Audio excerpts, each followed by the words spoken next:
Welcome back to the Maxwell Leadership Podcast. Our podcast is the one that adds value to you so you'll multiply value to others. My name is Mark Cole, and today John Maxwell is sharing chapter 1 of his brand new book, The Charismatic Leader. I can't wait for you to hear it and learn from it. Today, I'm really excited because as John shares, and you can hear him reading and talking about a concept that is passionate not only to him, but it's passionate to us at Maxwell Leadership. But I'll tell you something more. It's something you're passionate about, the idea of being effective with others. Now, after John's lesson, my co-host, who is absolutely a charismatic leader herself, Traci Morrow, will be joining me to sit down and talk not only about this chapter, but how we can apply John's advice in our life and in our leadership. If you would like to download the free bonus resource for this episode, or even watch this episode on YouTube, go to maxwellpodcast.com/charismatic leader. Okay, it's time. Grab a pen, grab some paper. Here is John Maxwell.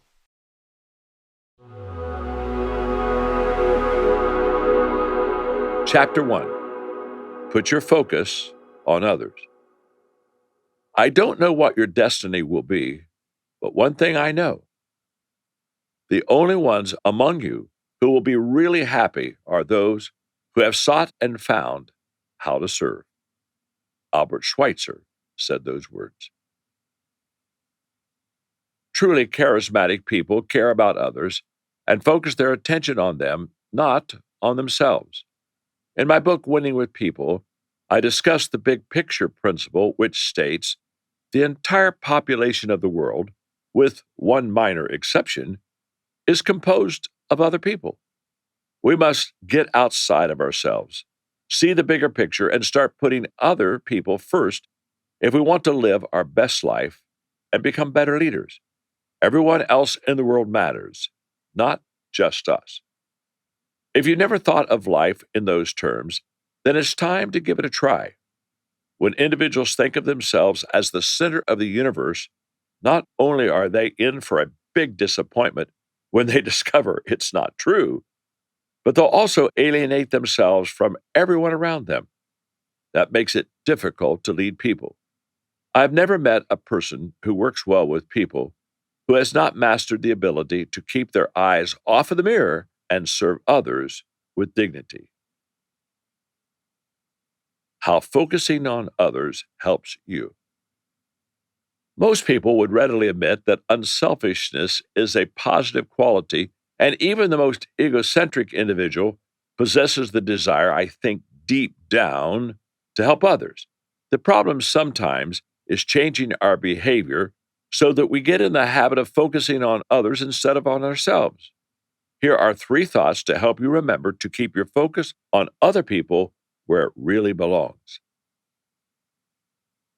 Number 1, focusing on others will give you a sense of purpose.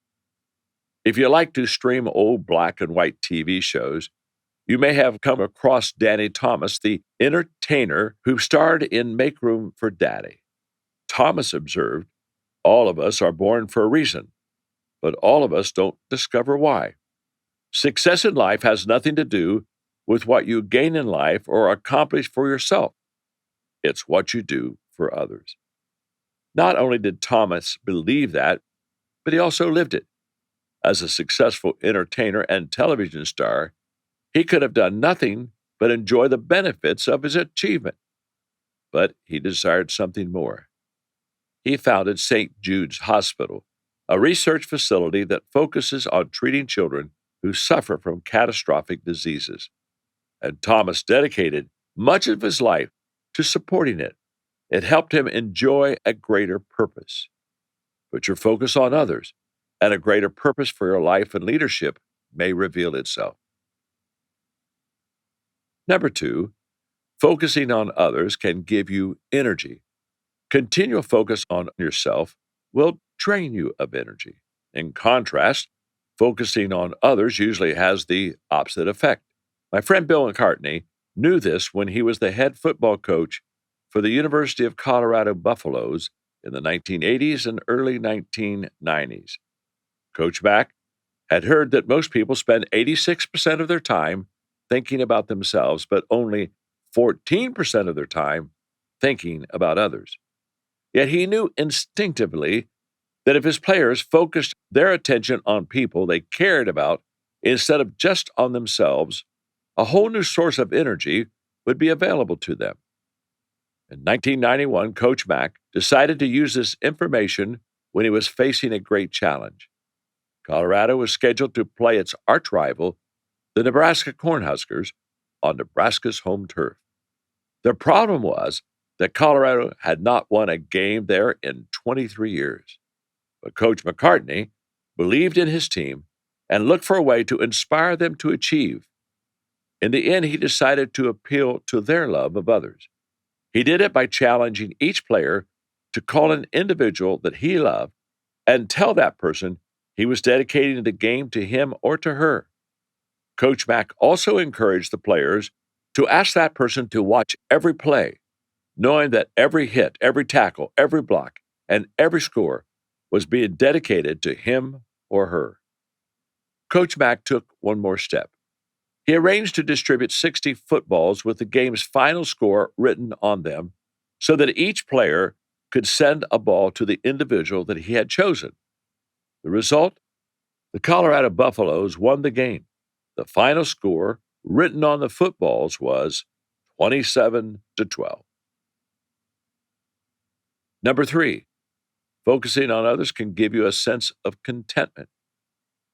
I'm told that psychological research shows that people are better adjusted and more likely to feel content if they serve others. Serving others cultivates health and brings about happiness. People have instinctively known that for centuries, even before the science of psychology was formally developed. For example, look at the wisdom and humor found in this time-honored proverb. If you want happiness for an hour, take a nap. If you want happiness for a day, go fishing. If you want happiness for a month, get married. If you want happiness for a year, inherit a fortune. If you want happiness for a lifetime, help others. It may seem counterintuitive, but by focusing on others, you not only help them, but you also help yourself. You feel better about who you are and what you do. You help the people you focus on to feel better about themselves and perform better. You increase your influence with them, and you make the world a better place. Who doesn't want all of that? Get ready to become the leader you've always wanted to be. Learn to influence and connect with others through the ability to cultivate charisma. In John C. Maxwell's latest book, The Charismatic Leader, you'll learn 21 skills to connect with people and raise your leadership bar to the next level. You'll also learn how to make others feel valued and seen, ultimately increasing your influence and ability to connect with them. By adopting these principles, leaders can naturally become more engaging and open doors to new opportunities for effective leadership and collective success. Visit maxwellpodcast.com/charismatic leaderbook to order your copy today.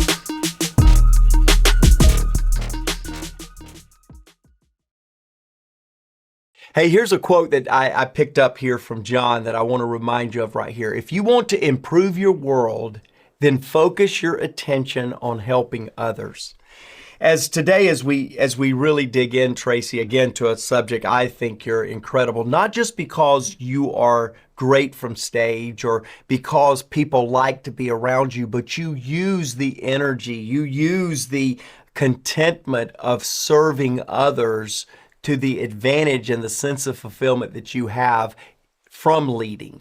And so I love this standout statement. If you will put your focus on others, life will be more fulfilling. And today that's what we're talking about. This is an incredible book. Pick it up. I'll tell you more how to do that later. But let's dig into the charismatic leader together, Traci. I am excited. Thank you so much for those kind words. But John comes right out of the gate with 2 back-to-back quotes on happiness. Yep. And I love those quotes. And I was thinking about you, Mark, as a charismatic leader. You have the unique position of having such close proximity to John, but also leading the legacy of his legacy company, but then also mentoring world leaders and American leaders, I mean, people around the globe. And you have seen many examples, I'm sure, of people who find their happiness from serving other people and people who don't find happiness because they make it all about kind of serving themselves. So charismatic leaders and not so charismatic leaders. And what do you think it is that makes two equally maybe talented, genius, brilliant, capable leaders, and one seeks out ways to serve others, and then maybe somebody else chooses or doesn't make the choice to seek out the happiness that comes from serving others?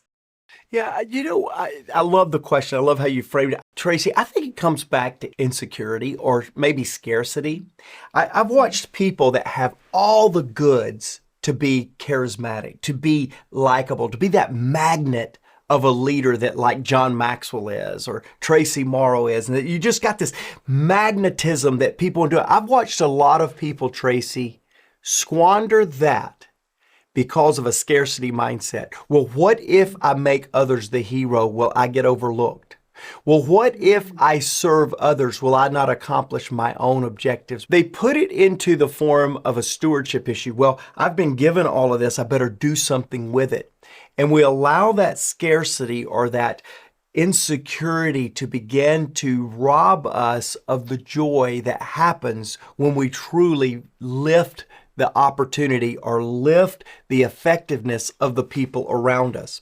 My question to all of us listening to the podcast today, and I'm a listener right now, is what area of my life could be more effective if I stopped operating with a scarcity mindset? What area of my life am I holding on to so tightly that by squeezing it, I am not allowing others around me to experience the joy of the opportunity or the abundance of the blessings we already have? And too often, I put my charisma, my magnetism over to the side because I have a scarcity mindset of what could happen if I don't hold tight to the things that I have in my possession. I think that's the biggest thief, if you will, of the magnetism or the charisma that's in all of us. Boy, I hope some people turned off, and if you haven't yet, just turn it off and sit with that for a little bit and really sit with that question that Mark just asked, because I think it could be life-changing for you. I think sometimes we want to listen to the whole podcast instead of really letting that standout question that really takes the lesson and makes it very personal for you. And I think what Mark just asked could really be a game changer for a great many people in our audience. It certainly could be for me. In fact, I'm just going to pause us right here. Yeah. Kidding. If you saw me on YouTube, I'm putting a pretend pressing pause. But Mark, John goes on to talk about how focusing on other people helps you and how focusing on others will give you a sense of purpose. And you've talked very openly and honestly about your early days in your leadership journey, how you kind of disqualified yourself based on whatever happened in life. And life happens to all of us, doesn't it?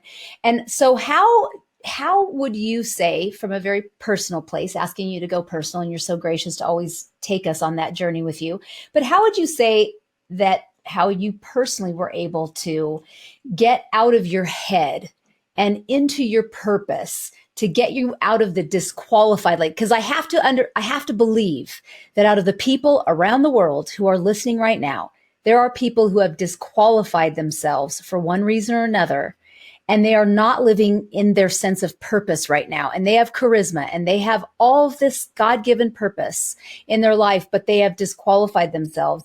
What was it that you personally were able to do to get you back living in your purpose? It's so interesting. Thanks for just reminding me, to be honest with you, of what it felt like for about 3 years, Traci. I got to spend, recently, I went down and spent some time with my mom, who just turned 96 years young. And I was reminded that day, as I am today with your question, of how rich my heritage is in the area of charisma, because my family modeled to me early on how focusing on others truly was a God-given sense of purpose. How true, John made the quote in the lesson today of except for a trivial exception, the world consists of other people. I mean, there's one little small exception to that rule, but the world consists of everyone else. And Traci, I must say in answering the question right here, I have been blessed beyond measure to have a foundation of understanding true purpose comes from helping others achieve and accomplish their desires and their heart and their sense of fulfillment, their sense of destiny. It was modeled to me before I was born. It was modeled to me throughout my entire formative years. Yet you come to a place to where, for me at least, I came to a place to where I lost my way in that. And I began to focus on myself, what I could acquire, what I was not getting, what I was not receiving from those around me. And I became very self-absorbed in my life to the point, guess what self-absorbing does? You reach the end of it. Because we all are finite until we expand our potential by joining forces with others. Every one of us, I don't care how good you are, Mr. and Mrs. Podcast listener, you are finite in your opportunity unless you learn how to link arms with others and dream with the people around you. So I came to that end myself because focusing on myself, what I wasn't getting, what relationships around me was not doing for me, all the things that I wanted that I didn't have. And I became so self-absorbed that I reached the end, that dead end, crash and burn that I've watched others, including myself, come to. And so then what do? I naturally pulled back and said, well, then I don't have anything to offer because I made the mistake the first time of making it all about others and then made it about myself. Now I must truly only focus on myself. And so for 3 years, I joined John Maxwell's team. And for 3 years, I didn't want a leadership position. I didn't want to do anything that benefited others. I just wanted to come, do a good job, earn a good living, and go home and not feel the weight or the responsibility of focusing on others. Guess what? I was just as unfulfilled in that 3-year period as I was the previous 2-year period of being focused 100% on me. Both was focused 100% on me. One was focusing on me. What am I not getting? What should I be getting? Why is everybody around me not bringing to the table what I wish they would bring to the table? Then I went through a series of crash and burn and say, well, I have nothing to offer. I have nothing to offer. And I still stayed focused on myself. And it was at a point at 33 years of age, I'm sitting in a year-end review, little cone of silence, to where I realized that the only fulfillment I was going to have in life was fulfillment that I could get by helping others accomplish what they want. And it was in that moment, Traci, that I now come up with a life purpose that flows off my tongue, but I fought hard for this statement. Mark Cole exists to motivate and inspire people to reach their full potential. That statement may seem glib to some of you. It may seem surface to others of you, and it may seem very trite to still others of you. But to me, it's everything because it helped me realize there's not going to be fulfillment in my life. I'm not going to have that sense of purpose if I'm not helping others accomplish and achieve what's inside of them. You know, I woke up this morning super excited because the podcast gives me the opportunity to reach through a new medium to help you realize your potential, cultivate that, and then extend yourself toward that. That's the purpose of this podcast. That's you might say that statement, we are the podcast that adds value to people who multiply value to others. That is everything to Traci, to myself, to John Maxwell. That is our sense of purpose, our sense of fulfillment. That's right. You know, before we started recording, we were saying how, just being honest here, that we're both exhausted. Yeah, exactly. Mark has been traveling a long time. I've been traveling. We had our big, amazing event. Then we both headed off to something else. And so, but what happened this morning, I instead of sleeping in, my eyes popped open before the alarm at 5 a.m. because I was just ready to go because we know we're meeting to talk about all of this. And I love how you talk about purpose Traci, full disclosure. Okay, and Jake and you guys all will be able to attest to this in the studio with me. But we're preparing, we're listening to John, we're yawning, we're obnoxious about being tired. Boy, you cut it on and cut the record on, and I realize there's women and men that are leaning in, wanting something to extend them to the next goal, to the next destiny within them. Yeah. I haven't yawned one time on you guys, and that's not saying Traci is boring. It's saying that it's go time, man. This purpose and the charisma comes out of us because of the purpose, right? It's bigger than us, when it's just us and we can be ourselves. But something that you said there, talking about insecurities and pride, it's two sides of the same coin, right? When we're insecure, we sideline ourselves. But then when we are prideful, I heard a long time ago the saying that pride is insecurity worn inside out. It's just the other side of the coin of insecurity. And so when we show up prideful, what we're doing is we're just showing our insecurity in a different way because we need to show everybody how great we are. When who cares? I love that statement that John said. I've never met a person who has worked well with people who has not mastered the ability to keep their eyes off of the mirror and serve others, not just serve them, but with dignity. How beautiful is that? And serving people with dignity is an honor. It's a privilege. And so he went on to talk about Mark, the football coach who, got his players thinking not of the game and how they always lose against Nebraska, but that how could they think of playing for somebody bigger than themselves, play for a family member, and to play to present the ball to somebody who they really cared about. And I thought that was just so powerful because John is the master at this. He is so great at creating an experience to serve others. And so I might be putting you on the spot here, but can you think, I'm certain that you can you think of a time when John created an experience for others in your presence that was just so powerful and beautiful that it just made the people who showed up thinking, wow, I'm here to meet John Maxwell. And instead he created an experience that made them feel so highly valued, where he didn't think about himself. He thought about the people he was showing up to serve. Yeah, so we did. This happens every experience, by the way, whether it's Israel, which is what I'm getting ready to tell you about, whether it's Greece, whether it's a round table playing golf.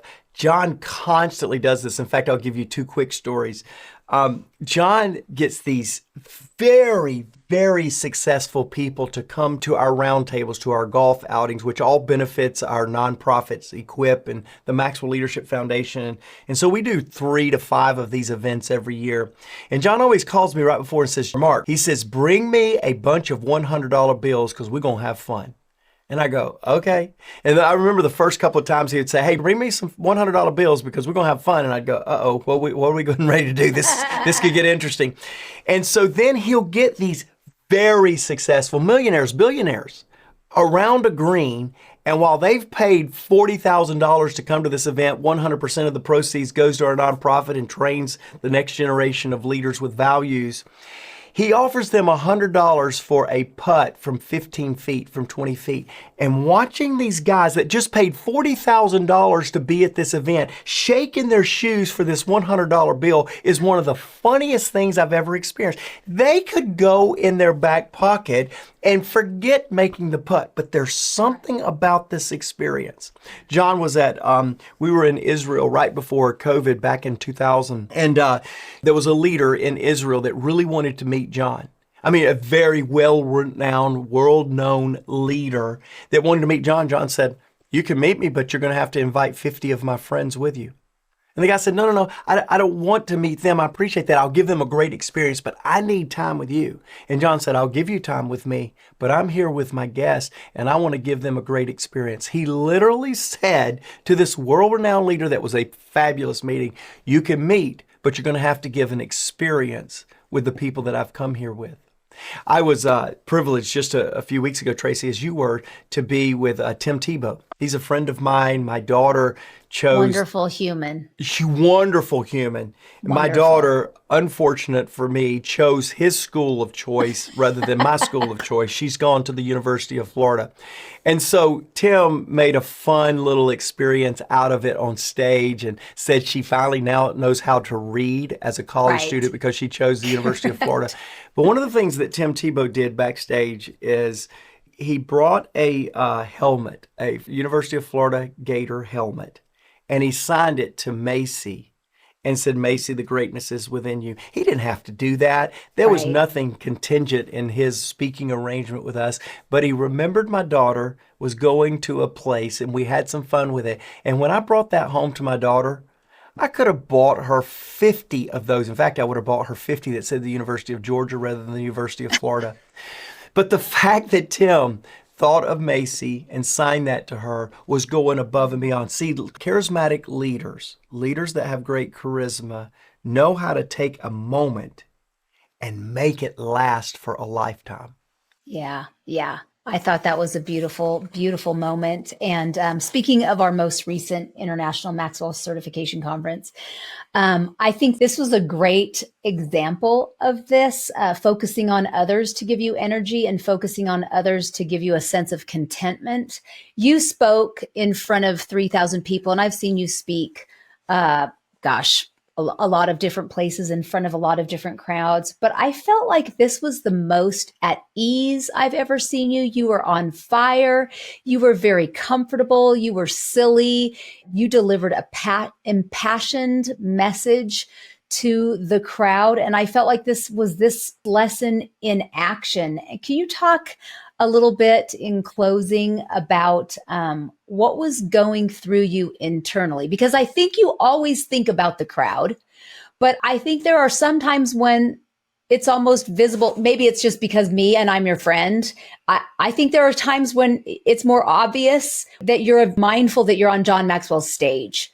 And then there are times like this where you are like, thinking of the people you're serving. So I think that's very relatable for people to hear from you, what was going through you, on with you internally to make such a wow moment for you.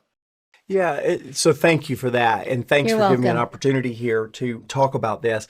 Podcast family, you may not be a part of our 56,000 certified coaches, speakers, and And trainers. if not, why not? Yeah, exactly.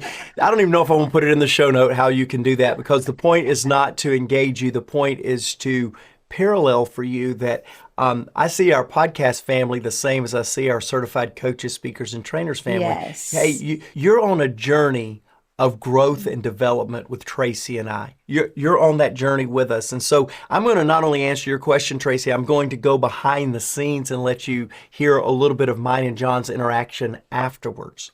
So, Okay. and by the way, love most that. of that, mine and John's conversation after this International Maxwell Conference that Traci's alluding to, is because all of you want to become better communicators and better leaders as well. So the first thing first is the answer to your question.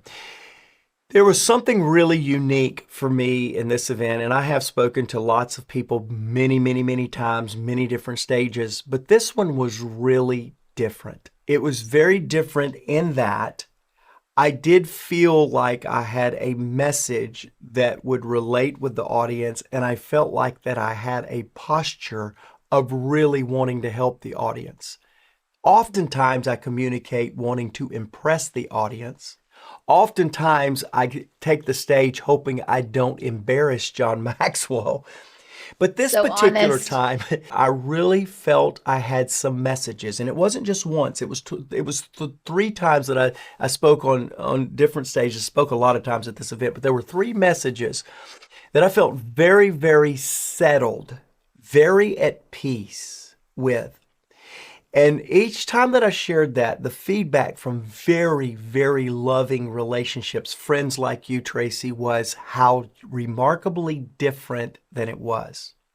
And I think it's because of this contentment thing that John references in the last point in this lesson. A charismatic leader focuses on others, and by focusing on others, it gives you great contentment. I cannot tell you going into this IMC, and I've been to 50 of them, I cannot tell you the level of contentment I had before I ever took stage, because I knew I had something that would help them. I knew my posture was to help them, and I knew the outcome would be helping them. I knew it. And so it was great. It was fulfilling. It was all the things that you just mentioned. It was also extremely interesting to me that as John and I debriefed this, he and I jumped on the plane with his wife, Margaret, and the three of us went up to a commitment that we had up in Ohio. And he said, Mark, I want to debrief with you. You're speaking this time. And he said, I can finally tell you things that I've been waiting for over 6 years to tell you about your communication. And he began to share with me the moments that I got back into myself wanting to impress my audience rather than impact the audience. He began to share with me, and I said, now, why can you tell me that today? He said, because you tasted contentment, and now you want to note the times to where you felt apprehensive right in the middle of a talk. And Traci, I'll tell you this right here. His coaching of me, he's been coaching me 6 years of main stage, more than that. He's been coaching me a long time for main stage speaking. The impact of his coaching this time was more impacting than all the other times combined. Why? Because I was content. I didn't feel like that I was trying to impress John. I didn't feel like that I had failed. I didn't feel like I should have done better. I knew that I had done my best, and now I knew how I could improve and become better. And for the first time, maybe ever, but for the first time in a long time, I can remember John's coaching me, which was very direct, very substantive in the things I could have done better. It was a gift to me rather than an offense to me. It was an opportunity rather than a discouragement. It was encouraging rather than that sense of cutting that you feel sometimes. And I'm convinced that it's this right here. Let's go back to charismatic leader.